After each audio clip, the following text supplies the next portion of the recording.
ድምፅ አልባው ገዳይ የሚባለው ህፃናትን በተለይም ከ28ኛው ቀን በታች የሆኑ ህፃናትን ህይወታቸውን የሚወስድባቸው ወይም ህይወታቸውን የሚያሳጣቸው ነገር ምንድን ነው የሚለውን ነገር እስቲ ዛሬ እንመልከት። ድምፅ አልባው ገዳይ የሚባለው ለምንድን ነው ካላችሁኝ ደግሞ አብዛኛውን ምልክት ሳያሳይ እንዲህ ነው ሳይባል በዚህ ምክንያት ነው ተብሎ በማይቻልበት ነገር ግን ውስጡን ትሪት ካልተደረገና ለዛ ነገር ምላሽ ቶሎ ካልተሰጠ የህፃናትን ህይወት ሊወስድና ሊቀጥፍ የሚችል አደገኛው ህይወት አጥፊ ችግር ምንድን ነው የሚለውን ነገር በደንብ እናያለን ማለት ነው። ዛሬ አብዛኞቻችሁ አሁን ስለምነግራችሁ ነገር ብዙ ላታውቁ ስለምችሉ በደንብ እስከ መጨረሻው ተከታተሉ። በየአመቱ እናንተ ስለማታውቁ ነው እንጂ በየአመቱ በሚሊዮኖች የሚቆጠሩ ህፃናት ህይወታቸውን ያጣሉ። በተለይም ደግሞ ከ28ኛው ቀን በታች እድሜ ያላቸው ህፃናት ማለት ነው። የሚገርመው ነገር ደግሞ ምንድን ነው ካላችሁ እንግዲህ ያስቡት፣ በየአመቱ በሚሊዮኖች የሚቆጠሩ ህፃናት ይሞታሉ ማለት ቀላል ነገር አለ። ደግሞ የሚገርመው ነገር ምንድነው የሚሞቱትም ደግሞ መከላከል የምንችለው ችግር ኖሮ ያን ነገር ባለመከላከላችንና ለዛ ነገር አፋጣኝና በቂ ምላሽ ባለመስጠታችን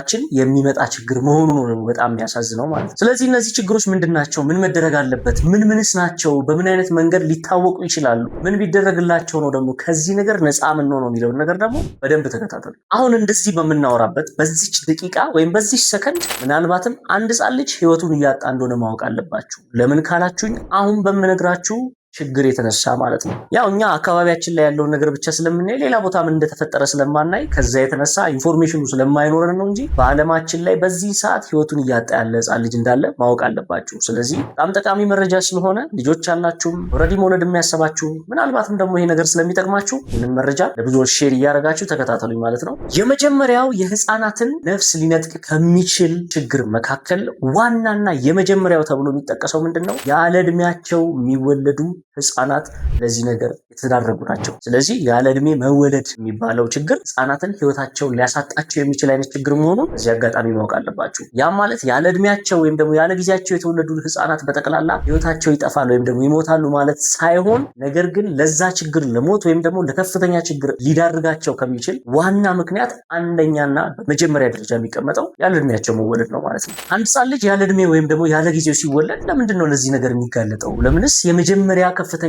ለሞት የሚዳርጋቸው ችግር ነው ተብሎ ለምን ደግሞ ተገለጠ ወይም ደግሞ ለምን ተደረገ ብላችሁ ካላችሁ፣ ያው ተፈጥሮ እንግዲህ ሲፈጠር አንድ ሰው በእናቱ ሆድ ውስጥ ወይም በእናቱ ማህፀን ውስጥ ሆኖ ለ9 ወር ሲቆይ ምክንያት አለው ለዚያ ጊዜ የሚቆይበት። ከዛ በፊት በሚወለድበት ሰዓት ምናልባት መጠንከር ያለበት ወይም ደግሞ ማግኘት ያለበትን ነገር ሳያገኝ እንዲወጣ ይደረጋል ማለት ነው። ከዛም መካከል ሳምባው ሳይጠነክር ይወጣል፣ ጭንቅላቱ ወይም ደግሞ አይምሮው ሳይጠነክር ይወጣል፣ የልብ ችግር ኖሮበት እንዲወለድ ሊሆን ይችላል እና መጠንከር ያለበት አብዛኛው ክፍል ሳይጠነክር ሊወጣ ይችላል። ስለዚህ ከዛ የተነሳ ጊዜውን ጠብቆ ከሚወለደው ልጅ በላይ ይሄኛው ልጅ ለሞት የተዳረገና ለዛ ነገር የተጋለጠ ይሆናል ማለት ነው። ከዛ በተጨማሪ ደግሞ በጊዜው ከተወለደው ልጅ ባነሰ የበሽታ የመከላከል አቅሙ የወረደ ይሆናል። ስለዚህ የትኛውን በሽታ በሚይዘው ሰዓት ራሱን መቋቋምና ለዛ በሽታ ምላሽ የመስጠት እድሉ የወረደ ስለሚሆን ለሞት እንዲዳረግ ይሆናል ማለት ነው። ስለዚህ ያለ እድሜያቸው የሚወለዱ ህፃናት በጣም ብዙ ችግር ከፊታቸው እንደሚገጥማቸው በዚህ አጋጣሚ ማወቅ አለባችሁ። በሁለተኛ ደረጃ ከፍተኛ ለሞት ከሚዳርጋቸው ህፃናትን በተለይ ከ28 ቀን በታች ለሆኑ ህፃናት ህይወታቸው ሊነጥቅ ከሚችሉ ከፍተኛ ችግሮች መካከል በሁለተኛ ደረጃ የሚቀመጠው ደግሞ የልጅ መታፈን ወይም ደግሞ በርዝ አስፌክሲያ የምንለው ነው ማለት ነው። ይህም ደግሞ ምንድነው ከተባለ ለምሳሌ ያስቡት፣ አንድ እናት እየወለደች እያለ ከተወለደ በኋላ ልጁ አያለቅስም፣ አይተነፍስም፣ ብቻ ግን ሳይለንት ወይም ዝም ያለ ልጅ ቢሆን ምን የሚፈጠር ይመስላችኋል? የመታፈን ችግር ገጥሞታል ተብሎ ይታሰባል ማለት ነው። ይህም ምን ያደርገዋል ማለት ነው? ካላለቀሰ ወይ ካልተነፈሰ በውስጡ የሚገባው የኦክሲጅን መጠን ይቀንሳል። ወደ አንጎሉ የሚሄደው ኦክሲጅን መጠን በሚቀንስበት ሰዓት አንጎሉ ዳሜጅድ እንዲሆን እንዲሞት ያደርገዋል ማለት ነው። ስለዚህ ልጁም በህይወት እንዳይኖር ያደርገዋል ማለት ነው። ስለዚህ አንድ ልጅ ከተወለደ በኋላ ወይም ሲወለድ የመታፈን ችግር ከገጠመው የመሞት እድሉ ከፍተኛ እንደሆነ በዚሁ አጋጣሚ ማወቅ አለባችሁ ማለት ነው። ያም ማለት ግን በድጋሚ የምነግራችሁ ሲወለድ ታፍኖ የተወለደ ልጅ ወይ ሲወለድ ያላለቀሰ ልጅ በጠቅላላ ይሞታል ወይም ደግሞ ለዚህ ነገር ይዳረጋል ማለት ሳይሆን፣ በጤና ተቋም ካልሆነ የሚወለደው የህክምና እርዳታ ካልተደረገለት የመሞት እድሉ ከፍተኛ ይሆናል ነው። በሶስተኛ ደረጃ ከፍተኛ ችግር ከሚባሉት ያም ደግሞ ከ28 ቀን በታች የሆኑ ልጆችን ህይወታቸውን ሊነጥቅ ከሚችል ችግር መካከል በሶስተኛ ደረጃ የሚመደበው ደግሞ ኢንፌክሽን ምንለው ነው። ኢንፌክሽን ምንለው ደግሞ ልክ አሁን እኛ ትልልቅ ሰዎች እንደሚይዘን አይነት ኢንፌክሽን ሳይሆን ለህፃናቶቹ በጣም ቀላል የሚባለው ኢንፌክሽን ራሱ ወደ ከፍተኛ ኢንፌክሽን ተቀይሮ የልጁን ህይወት ሊነጥቀው ስለሚችል፣ ለምሳሌ እጃችሁን ሳትታጠቡ ማጥባት ሊሆን ይችላል። በሚወለድበት ሰዓት ንጽህናውን የጠበቀ አይነት የወሊድ አገልግሎት ካላገኘ ሊሆን ይችላል። ኢንፌክሽን ይገጥመዋል። ከዛ በኋላ ያ ኢንፌክሽን ለሞት ሊዳርገው ይችላል ማለት ነው። ስለዚህ እናቶች ስታጠቡ እጃችሁን መታጠብ አለባችሁ። ሽንት ቤት ሄዳችሁ ከመጣችሁ በኋላ ልጅን ስትይዙ በጣም ታጥባችሁና ንጹህ በሆነ መንገድ መሆን አለበት። ማንኛውም ሰው ተነስቶ ዝም ብሎ መንካት የለበትም። ልጅ ማጥባትና መነካካት የለበትም። የሚጠቡበትን ዕቃ እያንዳንዱን ነገር ንጹህ አድርጋችሁ መቀመጥ አለባችሁ። ጡታችሁን ማጽዳት አለባችሁ የሚባለው ለዚህ ነው ማለት ነው። በጤና ተቋም ሲወለድ አንድ ሕፃን ልጅ ጤንነቱና ንጽህናው በተጠበቀ መልኩ ስለሆነ የሚወለደው በዛን ሰዓት ለኢንፌክሽን እንዳይጋለጥ ስለሚያደርገው ከዚህ ነገር የነጻ ይሆናል ማለት ነው። ስለዚህ ልንከላከል የምንችለው ነገር ነው። ነገር ግን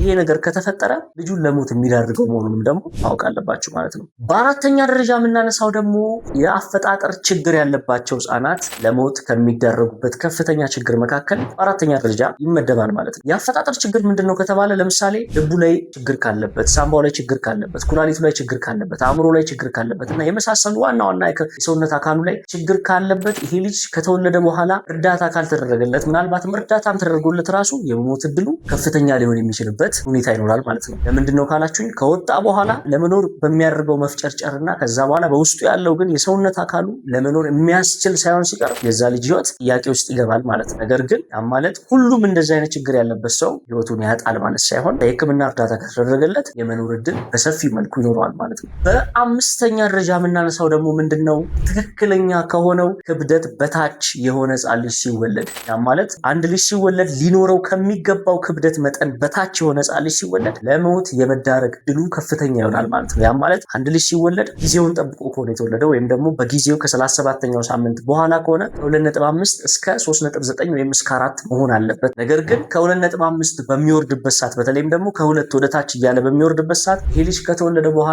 ሰርቫይቭ የማድረግ ወይም ደግሞ ህይወቱን የማስቀጠል በጤናማ መንገድ ህይወቱን የማስቀጠል እድሉ የወረደ እየሆነ ይመጣል ማለት ነው። ነገር ግን የሕክምና እርዳታ ካገኘ እንደ ሌሎቹ ችግሮች ሰላም የመኖርና ህይወቱን የማስቀጠል እድሉ የሰፋ እየሆነ ይመጣል ማለት ነው። ስለዚህ እናቶች በእርግዝና ሰዓት ምግብ ብሉ፣ በደንብ ኪሏችሁ መጨመር አለበት፣ አመጋገባችሁን ማስተካከል አለባችሁ የሚባለው ህፃኑ ልጅ ከተወለደ በኋላ ቀጫጫ ሆኖ ይቀጥላል ማለት ሳይሆን ህይወቱንም ሊያጣ እንደሚችል በዚህ አጋጣሚ ማወቅ አለባችሁ። ከዛ ውጪ በስድስተኛ ደረጃ የምናስቀምጠው ምን አይነት ችግር አለ? ሙቀት የማጣት ችግር። ያም ማለት የልጁ የሰውነት ሙቀት የወረደ በሚሆንበት ሰዓት፣ ለምሳሌ ለብርድ ሲጋለጥ በትክክል ካልጠባ፣ የምታለብሱበት ሰዓት በትክክል ካላለበሳችሁት ሰውነቱ ላይ ያለው የሙቀት መጠን እየቀነሰ ይመጣና ልጁ እንዲቀዘቅዝ ያደርገዋል። ይህም ደግሞ ከፍተኛ ልጅን ለሞት ከሚዳርጉ ችግሮች መካከል የሚጠቀስ ነው ማለት ነው። አንድ ልጅ በረደው ማለት ልክ እኛ እንደበረደን በርዶት ለብሶ ይሞቃል ማለት እንዳልሆነ ማወቅ አለባቸው። ሰውነቱ የሚወጣው ሙቀትና ኤነርጂ በሚቀንስበት ሰዓት ያ ልጅ ሃይፖስ ገብቶ ልጁ ህይወቱን እንዲያጣ ሊያደርግ ስለሚችል ከዚህ ጋር ተያይዞም ችግር ሊፈጠር ስለሚችል ቀድመን መከላከል ስለምንችል ከተከላከልነው ደግሞ ህይወቱን እንዳያጣና ልናስቀጥልለት እንችላለን ማለት ነው። እና እንግዲህ ይህን ሁሉ ነገር አንስተናል። ከዚህ ሁሉ መካከል እንግዲህ አብዛኛውን አይታችሁ እንደሆነ እኛ ልንከላከል የምንችለው አይነት ችግር የአፈጣጠር ችግር ኖሮበት ከተወለደው ልጅ በስተቀር ሌሎቹን ቀድመን ከተከላከልንና በትክክለኛው መንገድ ልጁን ትሪት ካረግነውና ካከምነው ወይም እርዳታ ካረግንለት ልንከላከለው የምንችለው ችግር ስለሆነ አብዛኛው ችግር ህፃንን ለሞት ከሚዳርጉ ችግሮች እኛ መከላከል እንችላለን ማለት ነው። ስለዚህ ሁሌም እንደምለው ሁላችሁም እናቶች ነፍሰ ጡር ከሆናችሁበት ጊዜ ጀምሮ በጤና ተቋም ክትትላችሁን ማድረግ አለባችሁ። ለምን ከተባለ እነዚህን ችግሮችም ጭምር ቀድሞ ለመቅረፍና ለመከላከል ስለሚረዳችሁ በጤና ተቋም መታችሁ ካልተከታተላችሁ ክትትላችሁ ቤታችሁ ሆናችሁ ከሆነ ማንም ሊነግራችሁ አይችልም። ማንም ህመማችሁን ሊያውቅና ሊከላከልላችሁ ስለማይችል እናትም ደና ልጅም ጤና የሚሆነው እናት በጤና ተቋም ስትከታተልና ስትወልድ ነው ማለት ነው።